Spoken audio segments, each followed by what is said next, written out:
presenting Orson Welles as the Third Man.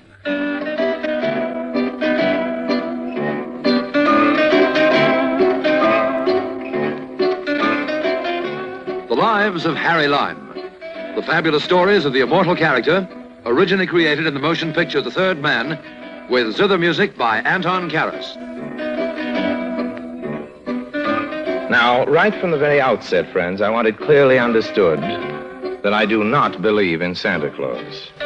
If a man offers to sell me a gold brick, I do not reach for my billfold, except to make sure I still have it. Nevertheless, when I sat down in the bar of the Georges V in Paris not so long ago, I'd have sworn I'd met Santa Claus at last. Nor did he offer me fool's gold. What he offered was the real thing, gold from fools.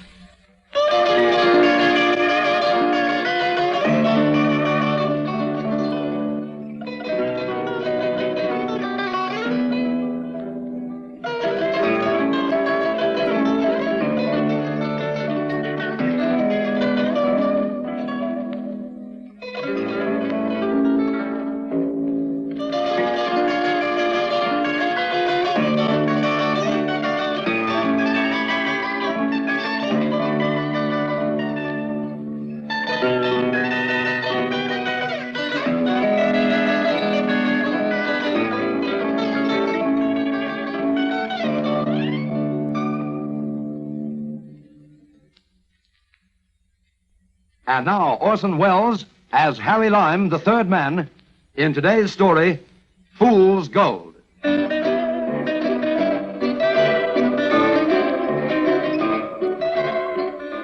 It began, as I told you, in the bar of the Georges V in Paris.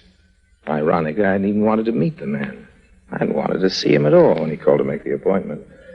I was even rude to him. So, Monsieur Lime, your health? A la vôtre. Perhaps if I came quickly to the point. Good, I hope you do. As you know, Monsieur, gold as a commodity is worth 35 American dollars the troy ounce on the controlled market. Naturally. Unfortunately, it can be disposed of at far greater prices in the Orient. As high as $60 the troy ounce will be paid in Karachi or Goa or Bombay or Macau or Hong Kong. That's all very, very interesting. Please, but, I will make myself clear in a moment. I hope so. Let me suggest, Monsieur, that there are at least 3 West European governments which would be happy if they could purchase more gold at the regulated price. Well, they'd sleep better at night, would they? Precisely. But if those who mine the gold in South Africa, in South America, and elsewhere, Sure. if they can dispose of their product for more, why should they sell it in Europe? Not to keep secrets from you, Monsieur Lime, there is a shocking condition. One blushes to report it. Gold is being smuggled east. Smuggled? East through Beirut and the Persian Gulf, east to India and Hong Kong. What some people will do for money. It is, as you suggest, a distressing practice. Yes. As you can imagine, there are certain European governments which would look very kindly on any efforts to halt the smuggling. If, for instance, the smugglers were made to realize that their enterprise was a very risky one, if they were to discover that occasionally their shipments did not get through to India as planned. Oh, my dear sir, you suggesting that I hijack these smuggled gold shipments? And besides, how could it be done? Oh, very easily. You see, the usual route for the smugglers is from Beirut by chartered plane to a small sheikhdom on the Persian Gulf called Kuwait. Here the gold is dumped out on the sand. No armed guards. The sheikhs in Kuwait presently have it carried to small craft, dhows, in the harbor. And thence it is sailed east to Karachi or Goa, Macau. No armed guards? Ridiculous. I see. Well, my friend, I'm afraid your little ideas. Monsieur Lime, perhaps you have not understood me. Understood, surely. If anything should happen to a shipment of the smuggled gold, it would be understood that all money the gold brings in the Indian market would belong to the man responsible for any accidents to the smuggled shipment. Yeah? All the proceeds? All. Just where exactly is this sheikhdom of Kuwait?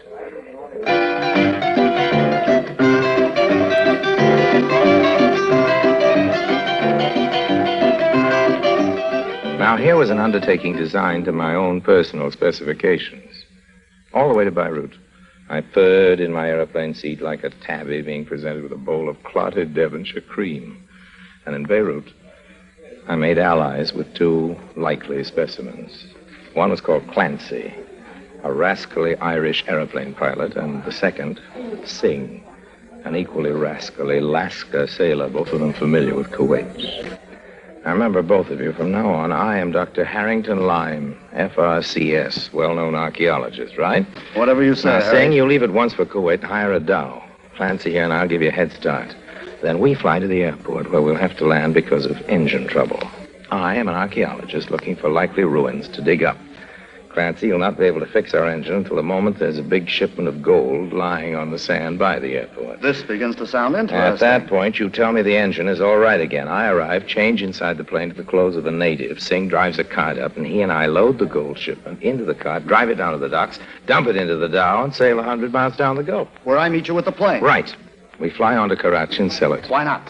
And a quarter share for each of you fellas when it's sold in Karachi, right?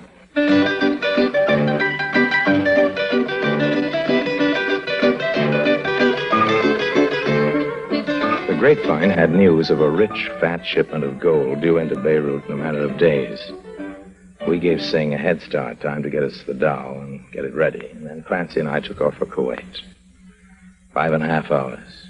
Across the deserts and mountains of the Middle East. Then our C-43 was circling above an airfield.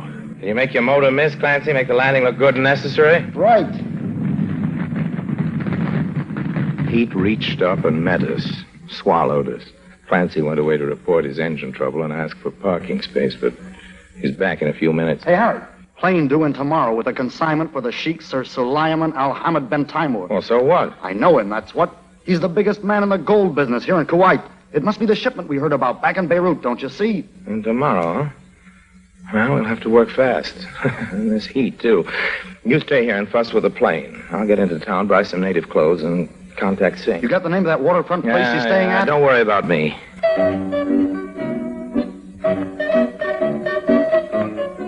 Well, if it was hot on the airfield, in the town, in the native bazaar where I went to buy my second-hand native clothes, it broiled and sizzled. Even down at the waterfront where I looked up Singh, the breeze off the Gulf didn't relieve the torment. Singh was all ready. Then back to the town's best hotel, carrying my package of clothes. The town's best was a glum hostelry with a villainous-looking clerk. I handed him my card, the one I had specially printed describing myself as an archaeologist.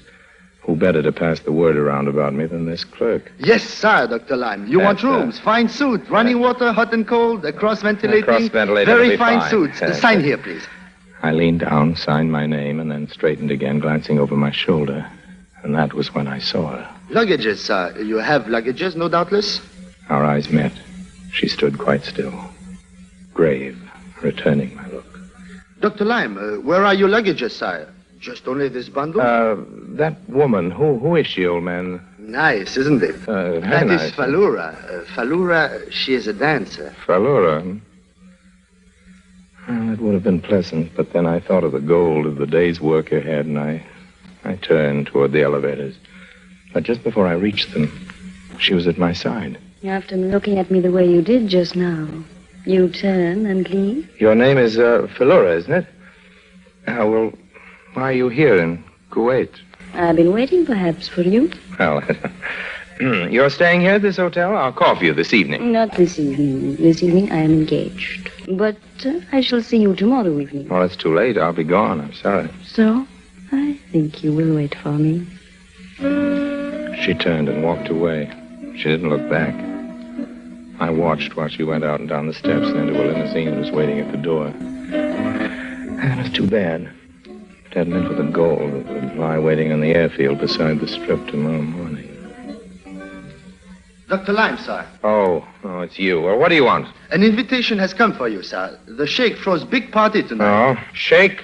What? Who is this Sheikh? Sheikh Sir Solomon Al-Hamid bin Taimur. Sheikh Sir Solomon. This invitation says be ready outside hotel at 9, Dr. Lyme. His car will meet you up and carry you.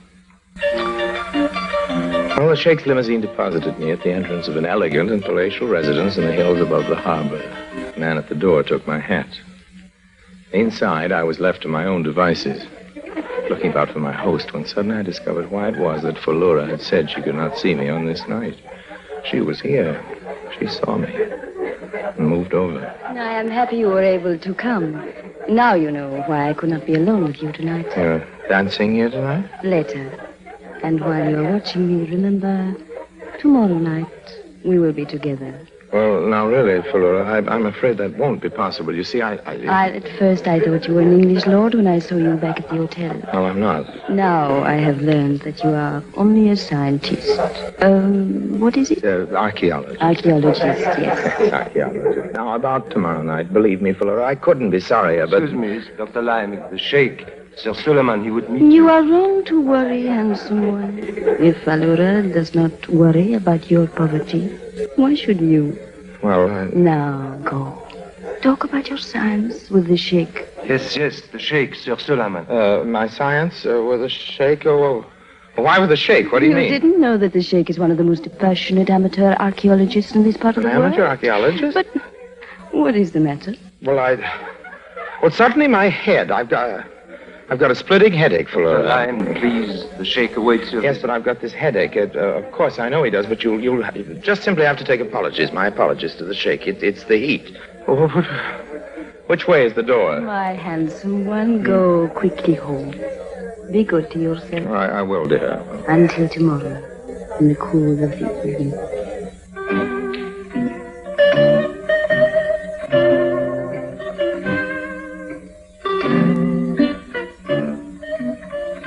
But it wasn't in the cool of the evening when I saw Philura again.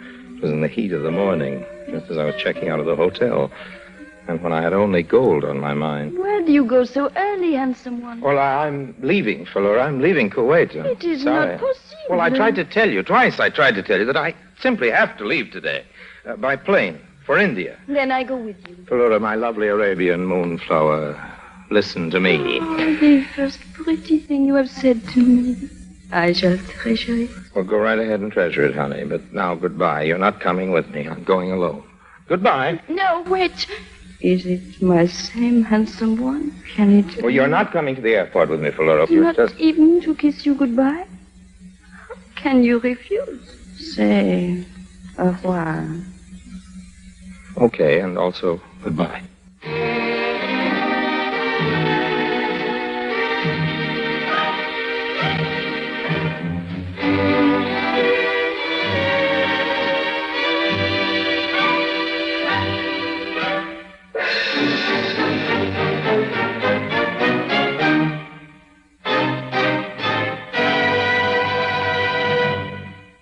In a moment, Orson Welles returns as Harry Lime, the third man.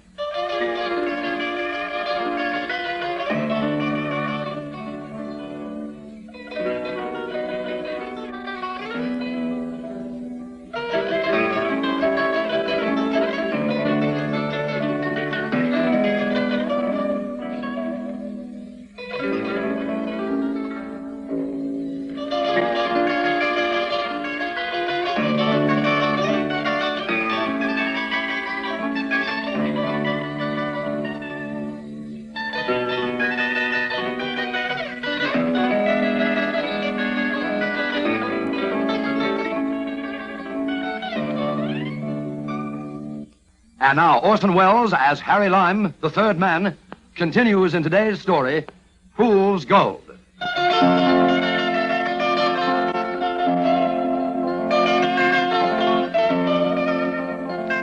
Philura was certainly beautiful, but beautiful or not, Philura had begun to get on my nerves. Nothing could have been worse than to have her around the way she was, waving to me. Just when I was busy slipping into my native clothes and signaling to Singh to approach with his card and slipping back out of the plane again, hoping that no one in the control tower had noticed. Making my way with Singh to the crates that lay unguarded and defenseless, ripe for the plucking under the broiling sun. Oh, they're heavy, Harry. Now, don't complain of their weight, old man. Remember, the heavier they are, the richer we shall be. Anyone around? No one. In this heat. Not even a mad dog, my friend. Certainly no Englishman. Then into the cart with these crates. The guards were with us. Why should anyone stop two native Arabs from loading crates into a native cart? What could be more brazen and therefore seem more innocent? Go on, you lazy devil. My luck. Off the airfield with Singh laying his whip across the backs of the two plodding, sweating beasts into the town and then down toward the docks. By mid-afternoon, we were out in the Persian Gulf. Out and away and cool. And so far as I could see, utterly unsuspected. For the airport officials knew that Dr. Harrington Lime had flown off at 1 o'clock bound for India. And they'd never guessed that his plane, only 200 miles out of Kuwait, would put down, refuel, and be loaded with a heavy and priceless cargo before heading in earnest for India. I feel better now. Almost weren't airborne back there. That's too heavy a load for safe flying, Harry. You too, Clancy, you too. Me too, what? Well, like citizens saying back there, you complain of the weight of our payload? Suppose, Clancy, just suppose that what we finally were able to tuck inside the plane weighs half a ton. How much would you say it'd be worth? Half a ton of gold? How should I know, Harry? Your guess, Singh. $50,000? 100,000? At Indian prices, we might get enough to buy 1 million American dollars, my pessimistic papoose. That much? We'll see when we find our buyer in Karachi. Why not in Goa, Harry? I heard of a man in Goa, a Portuguese named Piranda, who buys gold. Karachi, Clancy. When we find a buyer in Karachi, that's what I said.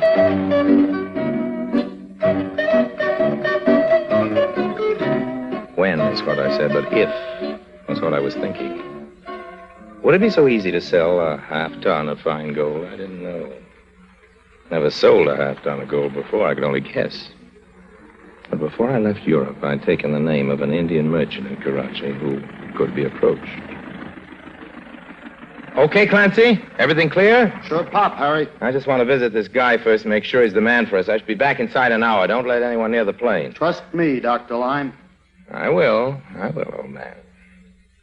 And I did. I did trust him, and that's where I made my mistake. Took me an hour to find my merchant in the city, 10 minutes to find that I had a man who'd make a quick and profitable deal, and half an hour to get back to the airport. All singing, all talking, all dancing. You Dr. Harry Lime? That's right. This note's for you. Note? Note from whom? From a pilot named Clancy. He left it just before he took off. Before he took off? Yeah, he took off about 20 minutes ago. Said you might be looking for him. Here's the note. Harry, Singh and I decided what's the use of 25% for each of us. We decided 50% for each of us is twice as nice. You can see that, can't you?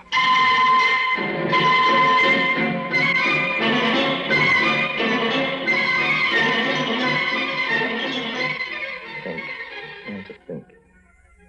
Clancy had urged me to fly not to Karachi, but to Goa. Goa, he'd said. He knew a man in Goa who'd buy the gold, a Portuguese called... what? Blindly, I made my way through the groups of tourists and travelers in the airport terminal building. How long would it take Clancy to fly to Goa? He had a 20-minute start. I had to charter a faster plane. I must think. Now, what was that Portuguese's name? Where can I... Dr. Lime! Dr. Lime! Oh, my handsome one, I've found you again. Oh. Harry, I shall call you Harry. Now, listen, Fuller, I'm really very busy. I haven't got time for... After you had left me, I thought, handsome one... Piranda, that's it, that's the name. What? Whose name? Piranda. Where are you going? Harry! Piranda. Hurrying through the terminal, I headed for the office of an airlines dispatcher. Piranda, that's the name.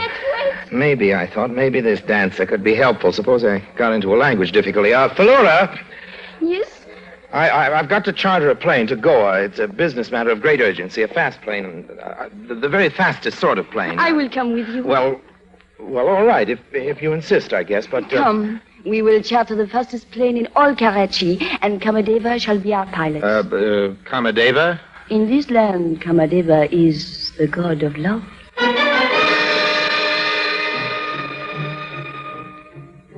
Falura jabbered a few rapid sentences of Arabic to a dispatcher, then to a radio operator, and a triplane appeared, and we climbed in. More than 800 miles down the west coast of India lies Goa, capital of Portuguese India. Say Clancy and Singh had an hour's head start. It couldn't take less than 5 hours, and the plane we chartered was guaranteed to get us there in 4. I had a chance. All I'd have to do would be to get rid of Falura, pay off the pilot, and find the offices of this guy, Piranda. Luck was back with me again. 4 hours, and we were circling down over the ancient city of Goa. I raced from the landing strip to the administration building. I wanted a taxi. I figured I could brush Falura off as soon as I could find a taxi. A taxi, hi, a taxi! I beg your pardon, but aren't you Dr. Harry Lyme? Well, yes, Harry, where are you going? Professor Lyme, is it not? The well-known archaeologist. Yes, but I really must apologize, old man. Taxi! I'm in a terrible hurry right now, you see. Taxi! I can't tell you how I've longed to meet you, Professor. You see, I dabble a bit in archaeology myself. Taxi! Taxi! Taxi pulled up. Perhaps you will be good enough to permit me to accompany you to the hotel, Professor. I had no time to stand on ceremony. I pushed this archaeological crank out of my way and jumped into the cab. Driver, take me to Piranda's, do you hear? Harry, don't leave me. You know where it is, Piranda's? Si, Piranda's, si, Wait, senor. Wait, Harry. What about me? But, Professor, wait! I was cutting it fine. It took my driver a half hour to find Piranda's. What if those thieving scoundrels had beaten me after all? But just as the taxi was turning into the street, I relaxed. There they both were, Clancy and Singh, standing on the sidewalk outside the shop, supervising the unloading of the crates. Gently, boys, gently. Yes, gently, boys, gently. Hurry. You boys have rather inconvenienced me. Please, Clancy, don't reach for your pocket. As you may notice, my hand is already in my pocket. It isn't my pipe stem that is pointing at you. That's better. You may proceed with the unloading of my crates. But, Harry, listen. I know, you were just joking. Nevertheless, the penalty for practical jokes is severe when my profits are involved. Harry. Oh. You see? He's stopping them. Yes, I guess you're right, my dear. I guess he is a fellow archaeologist. A fellow, what? Certainly he is, Sir Suleiman. Oh, what's this, Sir Suleiman? Why, I thought you knew him, handsome one. This is the Sheikh Sir Suleiman Al-Hamid Beltimur. Delighted, Professor. Oh. I had been looking forward to a chat the other evening, except that you were suddenly taken ill, I understand. Yes, Sir Suleiman. And I must say, I'm most grateful for all your efforts at halting these brigands. You'll forgive me. For a time, I actually thought you were part of the plot to hijack my gold. Yeah, and don't think you were... Quiet. Yes, Sir Sullivan, you were saying? Yes. Well, Falura here insisted that her heart had never told her a lie, that her heart told her you were honest. Oh, that's very good of Falura. Actually, my dear Professor, your melodramatic chase was unnecessary. Oh? Yes, indeed. As soon as you told Falura back in Karachi that the name was Piranda, she found the opportunity to ask Karachi radio operator to send me the information. I was at the time flying from Kuwait, and naturally I radioed ahead to my good friend Piranda. Your friend? We've often done business together in the past. And he arranged to have some Goa police inside his place of business. Police? What? They're ready to take these two thieves in charge right now, I believe. Aye. Now, look here, Harry. And a very good thing, too, I must say. Harry, does it not turn out well? You're not getting away with this line. that's- All right now, my men. Just move along inside the shop, please. Oh, by the way. Yes? Please accept this, a small reward for your friendly intervention. Oh, no, Sir Sullivan, I couldn't really not. I insist. It's awfully good of you. Here, Falura, you may can take it. Well, Professor, you perhaps don't realize how valuable a shipment this was that you saved. oh, really? I'll see you in a few moments. We'll wait, Sir Suleiman. Falura. Yes, handsome one, come. We will see if there is a bank open which will cash the Sheikh's check. You see the reward for honesty, handsome one.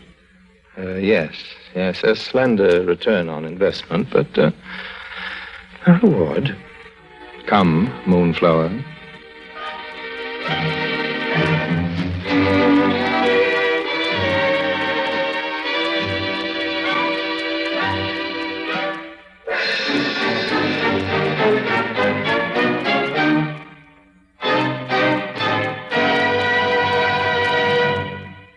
Harry Lyme returns in just a moment.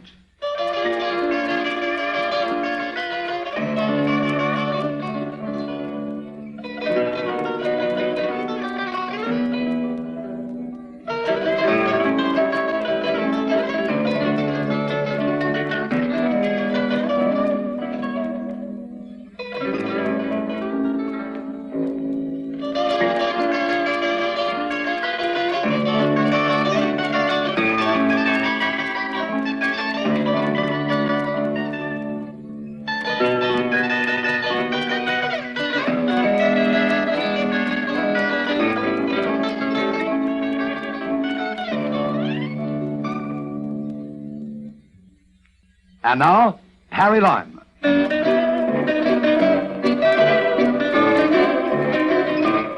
Well, I told you at the beginning of this story that I don't believe in Santa Claus. Well, after all, nobody ever left a gold brick in my sock. Unless it was there to sock me over the head. No, diamonds may be a girl's best friend, but Harry Lime's best friend is still, well, guess who? Yes, you're right. Harry Lime.